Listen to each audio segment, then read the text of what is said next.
జగన్ గారి ఆధ్వర్యంలో వైఎస్ఆర్ కాంగ్రెస్ పార్టీలో మేము జాయిన్ అవ్వడం జరిగింది.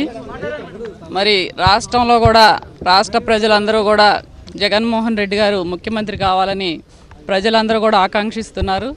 వారు మరి పెట్టినటువంటి మేనిఫెస్టో కానివ్వండి, పేద ప్రజలందరికీ కూడా ఇచ్చినటువంటి హామీలు కానీ అవన్నీ కూడా సక్రమంగా అమలు అవ్వాలంటే జగన్మోహన్ రెడ్డి గారు ముఖ్యమంత్రి కావాలని చెప్పేసి ప్రజలందరూ కూడా ఆకాంక్షిస్తున్నారు. దానిలో భాగంగానే మేము కూడా మరి ఏలూరు నగర ప్రజలందరికీ కూడా మరి మంచి జరగాలి అంటే, పేద ప్రజలకు ఇంకా మరి అన్నీ కూడా అభివృద్ధి కార్యక్రమాలు చేయాలంటే మరి ఈ యొక్క వైఎస్ఆర్ కాంగ్రెస్ పార్టీలోనే న్యాయం జరుగుతుందని చెప్పేసి ఈ రోజున జాయిన్ అవ్వడం జరిగింది.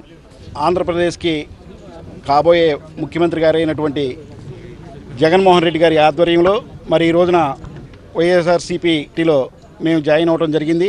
ఏలూరు కాన్స్టిట్యున్సీని బాగా డెవలప్ చేయడానికి కానివ్వండి, మరి ఆళ్లనాని గారు ఉన్నారు, మరి ఆళ్లనాని గారి ఆధ్వర్యంలో అట్లాగే వైవి సుబ్బారెడ్డి గారు మరి మా ఇన్ఛార్జ్ కింద ఉన్నారు మా 2 జిల్లాలకి. వారి ఆధ్వర్యంలో మరి జగన్మోహన్ రెడ్డి గారి చేత మరి ఏలూరు నగరాన్ని, ఏలూరు కాన్స్టిట్యున్సీని బాగా అభివృద్ధి చేయడానికి అనేక రకమైనటువంటి నిధులు తీసుకొచ్చి మరి ఏలూరు కాన్స్టిట్యున్సీని అభివృద్ధి చేస్తాం. అట్లాగే మేనిఫెస్టోలో జగన్మోహన్ రెడ్డి గారు అనేక రకమైనటువంటి పథకాలు అన్ని వర్గాల వారికి, అన్ని కులస్తులకు అనేక రకమైనటువంటి పథకాలు పెట్టారు.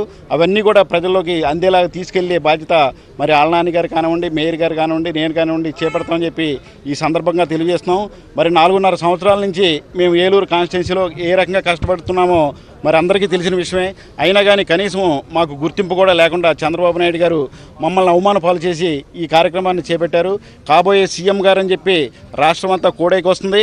మరి ఈ సందర్భంలో ఆయన చేత జగన్మోహన్ రెడ్డి గారు సీఎం గారు అయిన తర్వాత మరి ఏలూరు నగరాన్ని, కాన్స్టిట్యున్సీని బాగా అభివృద్ధి చేయాలని చెప్పి ముఖ్య ఉద్దేశంతోనే ప్రజలందరికీ కూడా మెరుగైన సేవలు అందించాలి, వాళ్ళందరికీ కూడా మేము అందుబాటులో ఉండాలని చెప్పి మరి నాని గారి నాయకత్వంలో మేము కష్టపడి పనిచేసి మరి ఆళ్లనాని గారిని భారీ మెజార్టీతో గెలిపించి తీసుకొచ్చే బాధ్యత మేము మా సాయశక్తితో మేము కృషి చేస్తామని చెప్పి ఈ సందర్భంగా మీడియాకి తెలియజేస్తున్నాం.